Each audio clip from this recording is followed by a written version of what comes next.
एक बार हनुमान जी की कुंडली में आ गया शनि। हनुमान जी बैठे थे राम सेतु रामेश्वरम में, बैठ करके राम सेतु का दर्शन कर रहे थे, राम जी का चिंतन कर रहे थे। इतने में ही शनि महाराज आए। हनुमान जी ने कहा, अरे आइए आइए आइए भगवान, आप कैसे आए? बोले भैया अब हम बोरिया बिस्तर सब लेकर के आए हैं, 7.5 साल आपके संग ही रहेंगे। 7.5 साल के लिए आती है शनि की दशा।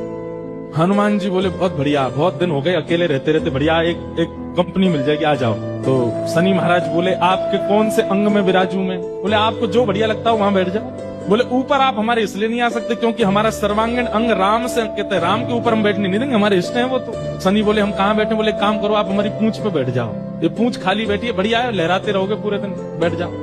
शनि की दशा हनुमान जी की पूंछ पे बैठ गई। हनुमान जी महाराज बोले मैं अपने नित्य क्रम कर सकता हूँ जो मैं रोज करता हूँ? बोले हाँ आप करिए। हनुमान जी का तो नियम था, राम सेतु का दर्शन करके फिर पूरी पृथ्वी की परिक्रमा करते थे। हनुमान जी गए महाराज पृथ्वी परिक्रमा करने, कभी पहाड़ों पे कूद जाएं, कभी समुद्र के भीतर चले जाएं, कभी आकाश में उड़ जाएं, कभी पाताल में चले जाएं, कभी आकाश में तीनों लोगों के दर्शन करके आ जाएं, साकेत प्रणाम करके कभी अयोध्या पहुंच जाएं, फिर एक संगी हिमालय पे पहुंच जाएं, वहां जाकर के फिर कभी किसी ऋषि को प्रणाम करने चले जाएं। हनुमान जी टिक टिक ना वो तो घूमते ही रहते हैं। यत्र यत्र रघुनाथ कीर्तनम तत्र तत्र कृतमस्तकांजलि।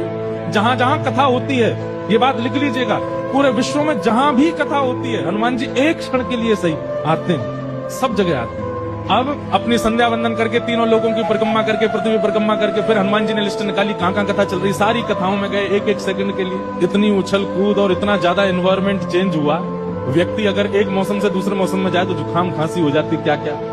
ये तो कभी तो चले जाते हैं 40 डिग्री सेल्सियस में, कभी -40 में पहुंच जाते हैं, कभी आकाश में चले जाते हैं, कभी रसातल में पाताल में पहुंच जाते हैं। 7 घंटे बाद श्री हनुमान जी महाराज गंगा जी के तट पर आकर के जैसे ही बैठे, शनि महाराज लुढ़क करके गिर पड़े। बोले हाथ जोड़े तुम्हारे भैया, नहीं रहना हमको आपके साथ, आप अकेले ही रहो, नहीं रह पाएंगे। बोले 7 घंटे में आपने हमारी हालत कर दी, 7 साल में तो आप शनि पर ही शनि चढ़ा दोगे। तो हनुमान जी महाराज बोले भैया देखो एक बात हमारी सुनो, जिनके सिर पर राम ग्रह लगा हो, जिनके सिर पर कृष्ण ग्रह लगा हो, भूल करके भी वहां मत चले जाना, नहीं तो शनि की 7.5 शनि पे उल्टी हो जाएगी। तब से श्री शनि महाराज कभी किसी कृष्ण भक्त पर, कभी किसी राम भक्त पर, शनि नहीं कोई ग्रह नहीं आता।